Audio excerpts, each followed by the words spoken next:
목염자가 떠나고 곽정과 황용은 다시 주점으로 돌아갔다.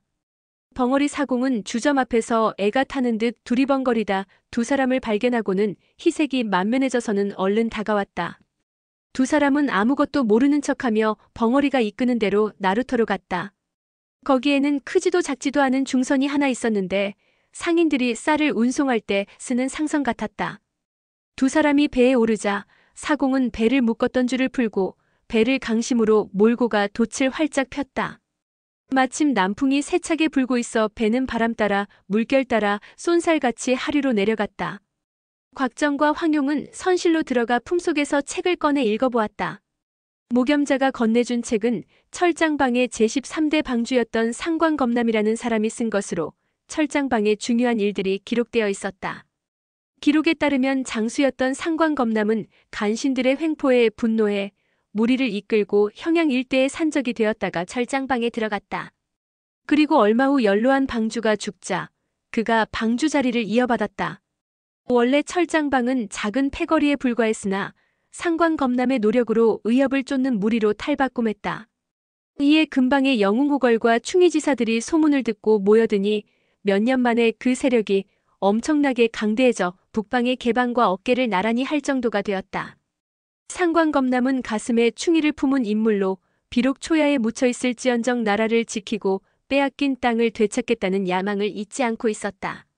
이를 위해 부하를 이망과 별량 등지로 보내 소식을 알아보며 때를 기다렸다. 그러던 중 상관검남은 악비가 죽은 뒤 그의 유품이 시신과 함께 관에 안치되었으며 그중 병서가 한 권 섞여 있다는 정보를 입수하게 된다. 상관검남은 수소문 끝에 그 책이 황궁 안에 있다는 사실을 확인하고 철장방의 고수들을 끌어모아 밤에 황궁으로 침입해서 병서를 훔쳐냈다. 그리고 그날 밤 곧바로 책을 가지고 과거 자신이 모시던 한세충에게 달려갔다. 그러나 한세충은 이미 연로해 이를 도모할 처지가 못 되었다. 또한 상관검남은 악비가 남긴 무목유서를 깨우칠 정도의 인물은 아니었다. 하는 수 없이 한세충은 옛 친구를 기리기 위해 악비가 평생 지은 시와 서찰, 상소 등을 모아 책 한 권으로 엮어 상관검남에게 주며 말했다. 아마도 악비는 경비가 삼엄해 이 병서를 밖으로 빼돌리지 못했을 것이네. 그러나 악비는 비상한 사람이니 분명 이에 대한 대책을 세웠을 거야. 어쩌면 이 병서를 따로 전하고 싶은 사람이 있었을지도 모르겠군. 그렇다면 그가 뒤늦게 소식을 접하고 황궁으로 찾으러 간다 해도 이미 없어진 병서를 찾지 못할 게 아닌가. 그래서 한세충과 상관검남은 의논 끝에 철장산의 모습을 그린 종이를 상자에 숨겨놓기로 했다. 그 종이에는 무목유서는 철장산 중지봉 둘째 마디에 있다는 16자가 적혀 있었다. 한세충은 뒤에 오는 사람이 잘 알아보지 못할까봐 그림 위에 악비의 예시도 적어놓았다. 한세충 생각에 이 병법서를 전해받는 사람은 악비의 제자가 아니면 예수아일 테니 틀림없이 시를 알아보고 그림을 세밀하게 연구할 것이라고 생각했다. 상관검남은 다시 황궁으로 가 그림을 남겨두고 뒤에 오는 사람이 이를 단서로 철장방으로 책을 찾으러 올 수 있도록 했다. 그러나 얼마 되지 않아 상관검남은 중병에 걸려 철장방 방주 자리를 구천인에게 물려주었다. 그러나 구천인은 무공만 뛰어날 뿐 병법에 대해 아는 바가 없고 충의가 있는 인물도 아니어서 자칫 무목유서가 그릇된 곳에 쓰일까 염려되어 임종할 때 병서를 철장산 중지봉의 동굴로 가지고 들어갔다. 곽정은 책을 덮고 가만히 한숨을 내쉬었다. 과거 철장방은 충의지사들의 모임이었는데 이제는 도적대로 변하고 말았구나. 상관방주가 지하에서 이 사실을 안다면 얼마나 탄식할까. 이야기를 나누는 사이 날은 이미 어두워졌다. 사공은 배를 어느 마을 옆에 대고 닭을 잡아 식사를 마련했다. 그러나 이미 목염자로부터 사공들이 모두 철장방의 간자임을 들어 알고 있는 황용은 음식이 더럽다는 트집을 잡아 먹지 않았다. 황용은 식재료를 가져다 곽정과 마을의 농가에 가서 따로 밥을 해먹었다. 사공은 눈을 부릅뜨고 수염을 부들부들 떨며 화를 냈지만 벙어리 행세를 하는 처지라 말은 못하고 어쩔 줄 몰라 했다. 사공은 두 사람이 강가에 내리고 나서야 선실로 들어가 욕을 퍼부어댔다. 식사를 마친 두 사람은 다시 배로 돌아와 잠자리에 들었다. 얼마나 시간이 흘렀을까? 갑자기 물소리가 들리더니 배 한 척이 상류에서 미끄러져 내려왔다. 원강은 물살이 세서 밤에는 배가 잘 다니지 않았다. 이상하게 생각한 곽정이 고개를 내밀고 살피려는 순간 그가 탄 배의 후미에서 누군가 가볍게 박수치는 소리가 들렸다. 박수 소리가 가볍기는 했지만 조용한 밤이라 수면 위로 멀리까지 퍼져나갔다. 뒤이어 하류로 내려가던 배가 오른쪽으로 방향을 바꾸어 다가오더니 곽정이 탄 배에 나란히 붙이고는 닻을 내렸다. 그러자 곽정이 탄 배에서 다른 배 쪽으로 웬 그림자 하나가 건너가는 것이 아닌가. 자세히 살펴보니 그자는 벙어리 사공이었다. 곽정은 조용히 황용에게 속삭였다. 내가 가서 좀 살펴볼 테니 여기 가만히 있어. 황용이 고개를 끄덕이자 곽정은 몸을 숙이고 뱃머리로 다가가 옆에 선 배가 아직 흔들리는 틈을 타 몸을 솟구쳐 그 배로 건너갔다. 곽정은 선창을 덮은 천에 눈을 대고 그 틈으로 아래를 내려다보았다. 선창 안에는 검은 옷을 입은 사내가 셋 있었는데 모두 철장방 복장을 하고 있었다. 그중 한 사람은 몸집이 유난히 크고 머리에 푸른 두건을 둘렀는데 그가 우두머리인 듯했다. 곽정의 몸놀림이 얼마나 빨랐던지 벙어리 행세를 하던 사공은 곽정보다 먼저 옮겨 타고도 이제야 선창에 들어와 몸집이 큰 사내 앞에 몸을 숙이고 예를 올렸다. 교체주를 뵙습니다. 그러자 교체주라는 사람이 물었다. 두 연놈은 있느냐? 예. 의심하는 기색은 없더냐? 의심하는 것 같지는 않으나 그것들이 배에서 밥을 먹으려 하지 않아 손을 쓸 수가 없었습니다. 그 말에 교체주는 콧방귀를 뀌었다. 그 두 연놈의 무공이 대단하니 섣부른 짓 하지 말고 조심하거라. 너희는 모레 정오까지 청룡탄으로 그 두 연놈을 데려오기만 하면 된다. 그러면 뒤처리는 우리가 알아서 할 것이다. 너희 배가 청룡탄을 지나 3리쯤 떨어진 청룡진에 이르거든 배의 키를 부숴버려야 한다. 알겠느냐? 그 말에 사공이 예하고 대답했다. 교체주의 말이 이어졌다. 일이 성공하고 나면 방주께서 큰 상을 내리실 거다. 혹여 배가 흔들려 그것들이 깰지도 모르니깐 돌아갈 때는 물로 들어가 배에 올라야 한다. 알겠느냐? 그만 돌아가 보거라. 교체주가 손을 내젓자 사공은 절을 하고 가만히 물로 들어가 헤엄쳐 돌아갔다. 곽정은 돛대에 두 발을 버티고 몸을 날려 배로 돌아와 황용에게 방금 들은 이야기를 해주었다. 황용이 빙긋 웃었다. 그럼 모레 정오까지는 별일 없겠군요. 두 사람은 여유만만했다. 그들은 다음 날에는 배에서 주변 경치를 둘러보며 푹 쉬었고 저녁에도 별다른 경계를 하지 않았다. 셋째 날 아침 사공이 막 배를 출발시키려는데 황용이 입을 열었다. 잠깐만요. 청룡탄에서 배가 뒤집히면 위험하니까 먼저 말을 육지에 내려둘래요. 그러곤 홍말을 끌고 배에서 내렸다. 용아, 괜히 장난치지 말고 여기서부터 말을 타고 가자. 곽정의 말에 황용이 의아하다는 듯 왜 그러냐고 물었다. 그냥 여기서 홍말을 타고 가면 되는데 굳이 철장방 조무래기들과 싸울 필요가 있겠니? 그러나 황용은 장난기 어린 얼굴로 북쪽 길을 가리키며 홍마의 엉덩이를 손바닥으로 쳤다.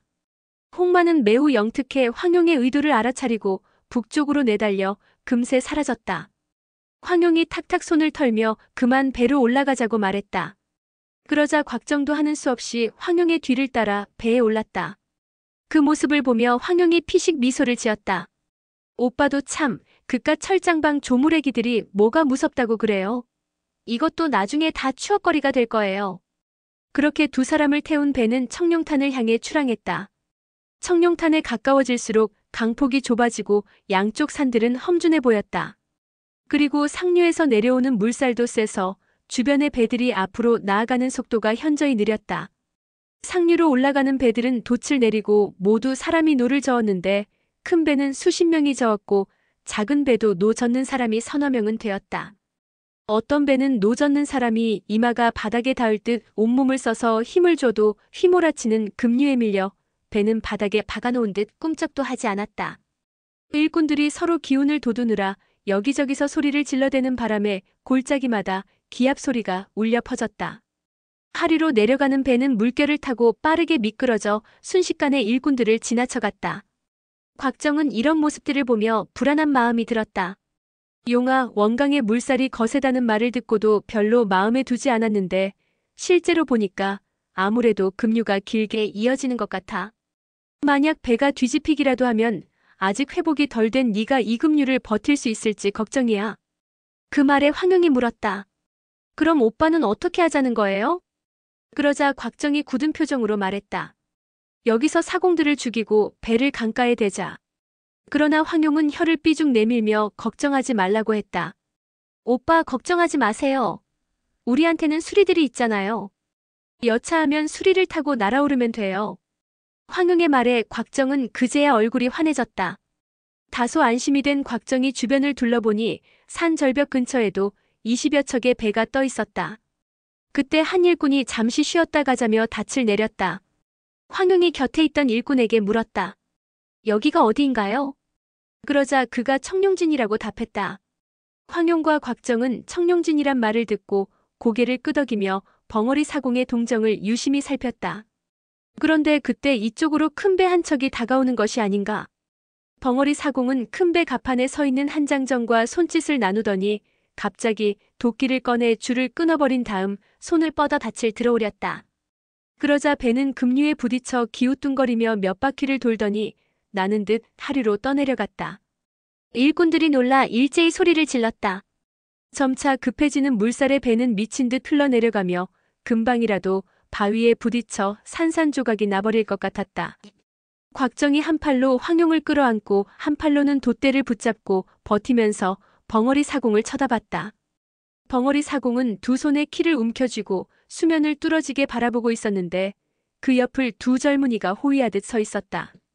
그때 조금 전 벙어리 사공과 손짓을 주고받던 큰 배가 급류를 타고 옆으로 다가왔다.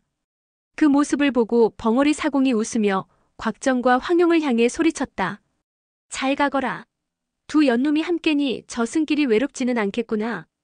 그러곤 날이 시퍼렇게 선 도끼를 들어 키를 찍어버리고는 큰 배가 옆으로 지나기를 기다렸다가 몸을 날려 얼른 옮겨 탔다.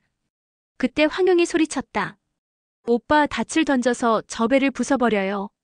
그 말에 곽정이 달려가 닻을 집어들어 큰 배를 향해 힘껏 던졌다.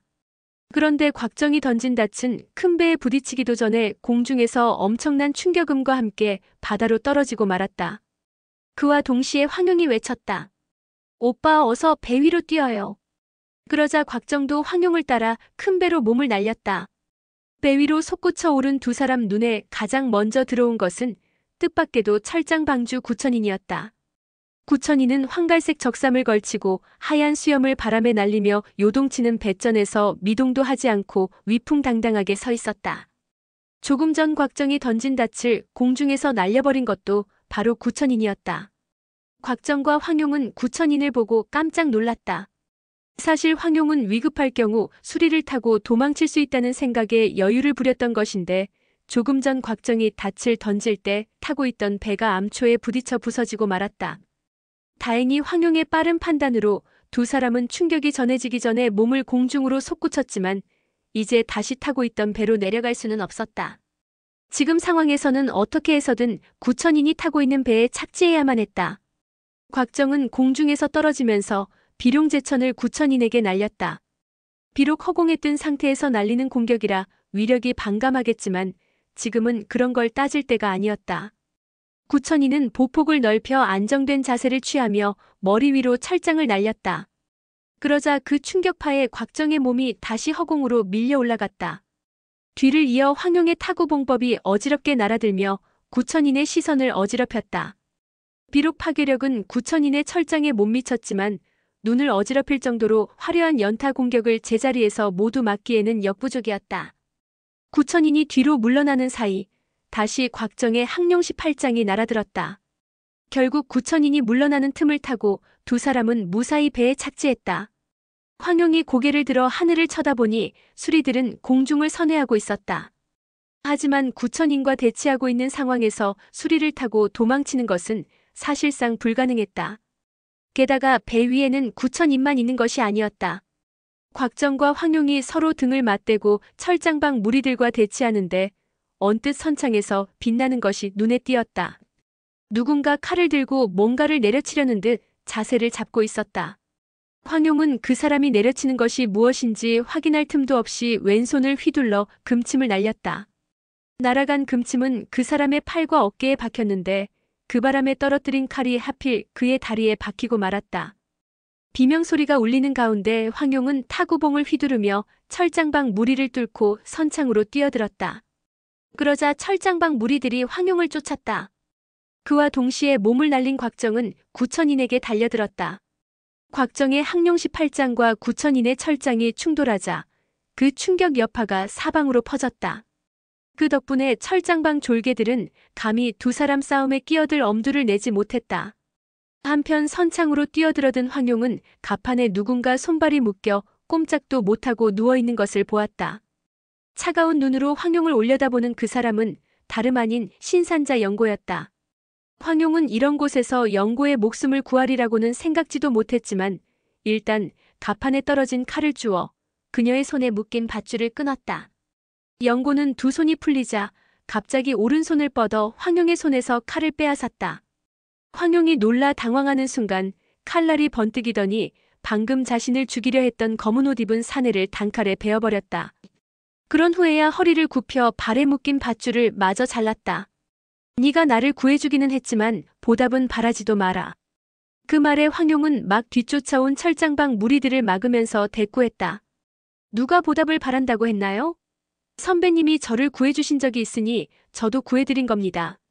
피차 비긴 셈이니 이제 서로 빚은 없는 거예요. 그러자 영고가 코웃음을 치더니 철장방 무리를 향해 맹렬한 기세로 달려들었다. 영고가 성난 사자처럼 칼을 휘둘러대니 철장방 무리들은 추풍낙엽처럼 쓰러지거나 강물로 떨어졌다. 그 모습을 보고 황용은 철장방 무리들은 영고에게 맡기고 곽정을 돕기 위해 달려갔다. 구천이는 곽정과의 대결에서 점차 우위를 굳혀가던 중에 갑자기 황용이 끼어들자 점차 수세에 몰리기 시작했다. 수세에 몰린 구천이는 뒤로 물러서서 등을 강 쪽으로 향하게 해서 황용이 뒤에서 공격하지 못하게 했다. 공격 방향을 자기 시야 안으로 한정짓게 만든 구천이는 두 다리를 갑판에 박은 듯 버티고 서서 두 사람의 공격을 받아냈다. 그러자 또다시 세 사람 간의 힘의 균형이 동수를 이루었다. 그러는 사이 영고는 배 위에 있던 철장방 무리를 모조리 쓸어버리고 키를 잡은 한 사람만 남겨둔 상태였다. 그녀는 곽정과 황용이 구천인과 팽팽하게 대치하고 있는 모습을 보고 차갑게 웃으며 나섰다. 너희들은 그만 물러나거라. 저 늙은이는 내가 상대하겠다. 황용은 그녀의 무시하는 듯한 말에 왈칵 화가 치밀기는 했지만 아직 내공을 완전히 회복하지 못한 상태라 장기전이 되면 힘의 균형이 무너질 것을 알고 있었다. 황용은 큰 공격을 날려 구천인이 몸을 틀어 피하는 사이 뒤로 두 발짝 물러나며 곽정의 옷소매를 잡아당겼다. 영고 선배님 말씀대로 우리는 물러나는 게 좋겠어요. 그 말에 곽정도 장력을 거두고 방어하며 물러났다. 두 사람이 물러나자 영고가 냉소를 지으며 말했다. 구방주. 강호의 이름도 높은 분이 내가 객점에서 잠든 사이에 마취향을 사용해 납치하다니 당신이 그런 비열한 수작을 부릴 줄은 꿈에도 몰랐소. 그 말에 구천인이 껄껄대고 웃었다. 고작 내 부하들에게 잡혀온 주제에 무슨 말이 그리 많소? 내가 직접 나섰다면 내 철장에 당신은 이미 이 세상 사람이 아니었을 것이오. 그러면서 다시 한번 호탕하게 웃었다. 그런데 영고의 반응이 이상했다. 갑자기 얼굴빛이 변한 영고가 잠시 멍하니 구천인을 바라보더니 온몸을 사시나무 떨듯 떨기 시작했다. 바로 내 놈이었구나. 그러고는 마치 악기라도 쓰인 사람처럼 무서운 기세로 구천인에게 달려들었다. 구천인은 귀신 같은 얼굴을 하고 영고가 달려드는 것을 보고 깜짝 놀랐다. 그 기세로 보아 영고는 지금 목숨 따위 안중에도 없는 듯했다. 영고의 얼굴은 무시무시한 악귀처럼 일그러져 하얀 이를 드러내고 있었다. 구천인을 붙잡기만 하면 그 이로 물어뜯을 것만 같았다. 구천인이 무공이 높기는 하지만 영고가 이렇게 죽을 각오로 덤벼드니 소름이 끼칠 수밖에 없었다. 구천인은 경공으로 도망치며 왜 이러냐고 소리쳤다. 그러나 영고는 사람 말을 못 알아듣는 짐승처럼 울부짖으며 구천인을 공격했다. 구천인이 철장으로 그녀의 어깨를 공격했는데 영고는 피할 생각도 하지 않고 그냥 팔을 들어막으면서 그대로 밀고 들어갔다. 그 모습에 크게 놀란 구천인은 영고가 진짜 목숨을 돌보지 않는다는 것을 알고 이리저리 몸을 피하기만 했다. 그녀의 일그러진 얼굴을 본 순간 구천인은 겁이 나기 시작했다. 응보로다 응보야. 오늘 이렇게 미친 여자 손에 죽게 되는구나. 황용은 곽정의 손을 잡고 한쪽에 물러나 있었는데 두 사람 역시 갑자기 발광하는 듯한 영고의 모습에 섬뜩함을 느꼈다. 영고의 공격에 구천이는 배에 키가 있는 쪽으로 몰렸다. 영고는 눈으로 피를 뿜을 듯한 기세로 일장을 날렸는데 그 공격을 구천인이 피하는 바람에 키를 잡고 있던 사내가 맞고 그만 강으로 빠져버리고 말았다. 연이어진 영고의 발차기가 키를 산산이 부숴버렸다. 그 바람에 배는 방향을 잃고 급류 위에서 흔들리기 시작했다. 놀란 황용이 입술을 모아 휘파람을 불어 수리를 불렀다. 그 순간 배가 갑자기 비스듬히 기울며 강가의 바위에 부딪혀 쿵 하는 소리와 함께 뱃머리에 커다란 구멍이 뚫려버렸다. 구천이는 영고가 키를 부숴버리는 것을 보고 그녀가 이미 자기와 함께 죽을 각오를 했음을 알았다. 배는 빠르게 급류에 휩쓸려 흘러갔는데 강가와 그리 멀지 않은 곳까지 순식간에 흘러갔다. 구천이는 죽든 살든 모험을 걸어 목숨을 도모하기로 결심하고 몸을 솟구쳤다. 있는 힘껏 뛰어오르기는 했지만 애초에 강가에 내려서기는 어려운 일이었다. 구천이는 풍덩 하는 소리와 함께 강물에 빠져 바닥으로 가라앉기 시작했다.